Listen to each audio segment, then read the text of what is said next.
Short. We don't want someone unattractive in a wealthy family. How could someone like you be with a guy like Ethan?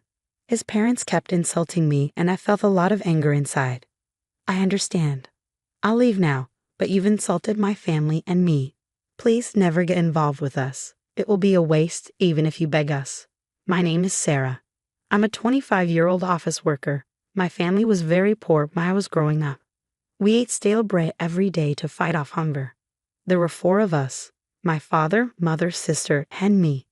My dad's salary went mostly toward rent, and my mom was too sick to work. My sister and I were always hungry as kids. My life changed when I learned about finance in middle school. I think it was from an after-school program. I found out that the more education you had, the more money you could make. When I heard that, I decided I wanted to study hard, earn a lot of money, and take care of my family. From that moment, I focused all my time on studying. If you study too much, you'll get sick and die, my dad used to say. If I can't make a lot of money, I'd rather die, I would reply cheekily. Unlike most kids, I studied hard and got great grades in school. Every time I got a perfect score, my mom was so happy and proud of me. It made me happy to see her proud, so I studied even more. I got a scholarship to high school because of my grades and kept working hard so I could go to university without paying for tuition. My education helped me find a job at a big company. At first, the work felt like a game, since I had only studied for most of my life. But I learned that effort doesn't always guarantee good results. If I just walked around aimlessly, I wouldn't get anywhere. I thought this was interesting and began to find ways to use my skills at work. Not many of my new colleagues thought like that. You're really hardworking, Sarah, and you fight for what you love. I'm proud of you. I even want you to teach me what you know, my dad once said. He was always unreliable, but no matter how poor we were, he always smiled. Because of his attitude, we stayed hopeful. At first, I studied to become rich and help my family, but over time, I just enjoyed studying for its own sake. It was like a kid wanting to be a baseball player and practicing hard every day. My mom never complained about money. She was great at making things herself. She learned sewing at fashion school and made clothes, backpacks, and pouches for me and my sister. They were cute and fashionable. Other kids at school would ask us where we got them. My sister even started to get into fashion and enrolled in fashion school. Even though we were poor, we were happy with what we had. Is that really true? Someone asked me once. Yes, it is, I replied. One day, my sister and I brought home some leftover lunch from school and gave it to our parents. That's amazing, my colleagues said when I told them this story. My stories about growing up poor became fascinating tales at work, and I ended up being seen as an interesting person. In school, I might have been teased, but at work, people seemed to enjoy my stories. I was happy to have good relationships with my colleagues and enjoy my job. Life felt exciting. Then, I had a fateful encounter. It happened at a company party for new employees. After the party, I decided to have a drink with some colleagues. One of them said, I know some people from other departments, so I'll invite them. That's when I met Ethan. He was nice, handsome, and not at all a womanizer. I fell for him right away. As the night went on, everyone started chatting. When Ethan went to the bathroom, my colleague took the seat next to me. When Ethan returned, he saw his spot was taken and sat next to me instead. He didn't seem to notice how fast my heart was beating and began a conversation with me. You're Sarah, right? I heard you're amazing. If I'm not wrong, you went to both high school and college on scholarships. Yes, I'm really thankful for the free tuition. Is that the only reason? Well, my family didn't have much money, so yeah. I see. So you said it was tough to support your family? No, I actually enjoyed it. Even though we were poor, we were happy. I see, you have a unique charm. His comment surprised me, but he said it so seriously. I didn't really know what he meant, so I just laughed. From that point on, whenever I ran into him at work, we'd stop and chat casually. He must have become interested in me because one day he asked me out to dinner. He seemed much more relaxed than usual when it was just the 2 of us. He was polite, but also friendly, and I felt like we were growing closer. He invited me to dinner a few more times after that. One day, he told me he had feelings for me. I didn't expect him to fall for me, but I was more happy than surprised, so I said yes. We started dating, and he treated me really well, coming up with fun date ideas. When I was with him, I felt safe and happy. I wanted to be with him forever. I found out he felt the same way when he proposed 3 years later. I was so overjoyed, and I immediately said yes. So we got engaged. We wanted to tell our families as soon as possible. Ethan said, "First, I want to meet your family before we tell everyone." So we decided to tell my parents first. My family liked Ethan right away. He even said, "Your parents are like peas in a pot."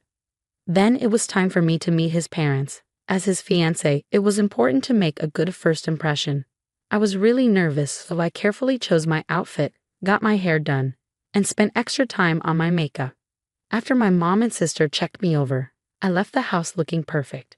Ethan and I went to his parents' house, which was a huge mansion that stood out from all the others. Once we started dating, I found out his dad was the CEO of a big company and the family was very wealthy. In other words, Ethan was the only son of a prestigious family. I guess that's why he seemed so different from the start. I met Ethan when he pressed the doorbell. His mom answered and opened the door. "Ethan, welcome home." "Hi, Mom. Is she your fiancé?" "It's nice to finally meet you. I'm Sarah." "Oh, come inside." She gave me a quick look before inviting us in. I didn't expect her to like me immediately, but I knew I had to try. His mom led us into their huge, fancy living room, where his dad was already sitting on the sofa. "I'm glad you're here. Please, take a seat," his father said politely, but there was a tense feeling in the air, like I was being interviewed for a job. "I'm Ethan's father. I run a company called 5X, he said. His company had always been successful, and his parents liked to brag about their status. "Sarah, you work at the same company as Ethan, don't you? That means you must be exceptional." "She's the most promising employee in the company. She was an honor student in both high school and college." "I see." I was a bit embarrassed by Ethan's praise, and his mom, maybe feeling jealous, said something surprising. "It doesn't matter how smart you are, but your face. You're a little too plain." "What?" Ethan and I were both shocked by her comment. "What are you talking about, Mom?" Ethan was furious, but his mom didn't care and kept going. "I'm just telling you the truth. You're going to take over your father's company one day, so the woman you marry must look beautiful." Her words only made Ethan angrier.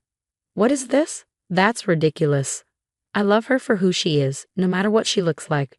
She's not bad looking at all. Apologize to her." Ethan was fuming and demanding an apology. His dad was hurt by the comment too and got just as angry. "How dare you speak to your parents like that? Can't you see your mother is concerned for you?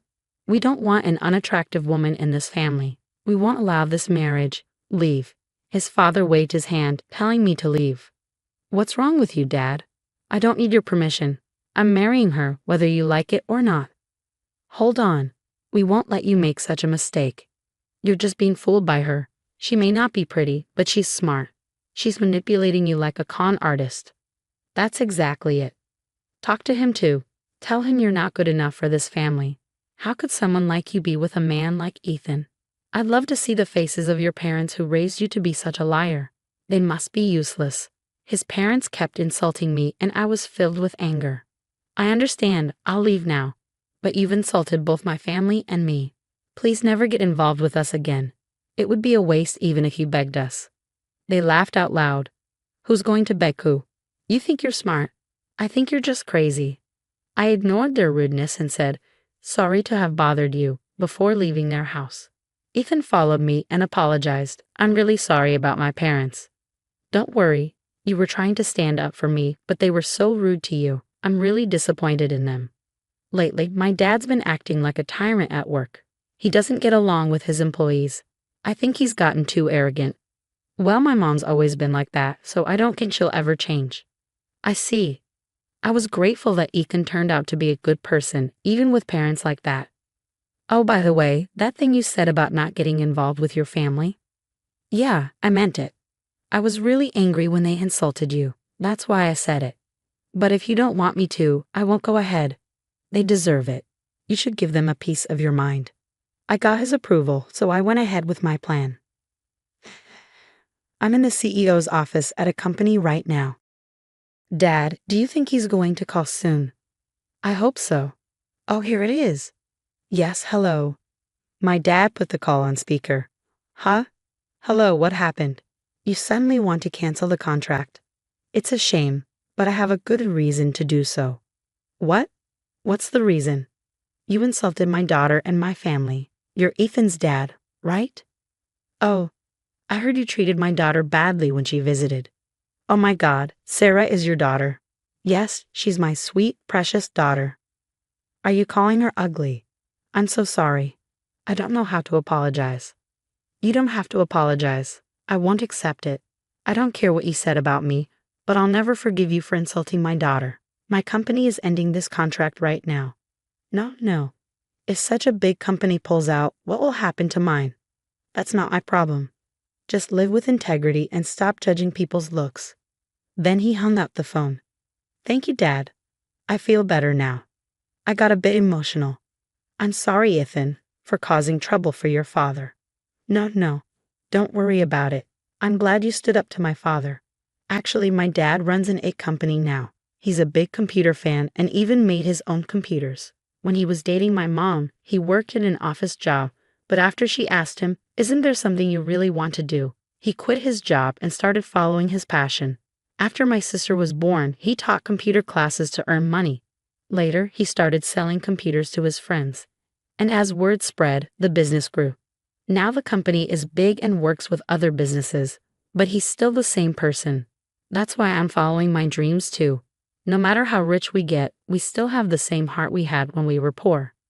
Ethan's father was fired when the shareholders found out he caused the contract to be canceled. He lost his job and became unemployed. His mother didn't admit it and kept acting the same, but they ran out of money and had to sell the mansion. One day, Ethan's father came to my dad, crying and begging for forgiveness, but my dad didn't forgive him. My daughter told you to never get involved with us, right? He turned him away. Ethan cut ties with his parents and married into my family. Now he works hard at my dad's company and hopes to take over it one day.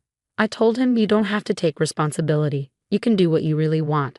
He replied, "What I want to do is give you the life where you can keep chasing your dreams." Then we got married. Now we live a very happy life together. He's a wonderful husband. Also, Sarah's family was very interesting. Ethan's parents went too far. I think when people focus too much on success and money, it can change them. But I'm happy Sarah found happiness. I wish them a long, happy life. Thank you for watching until the end. Please subscribe to our channel. See you in the next video.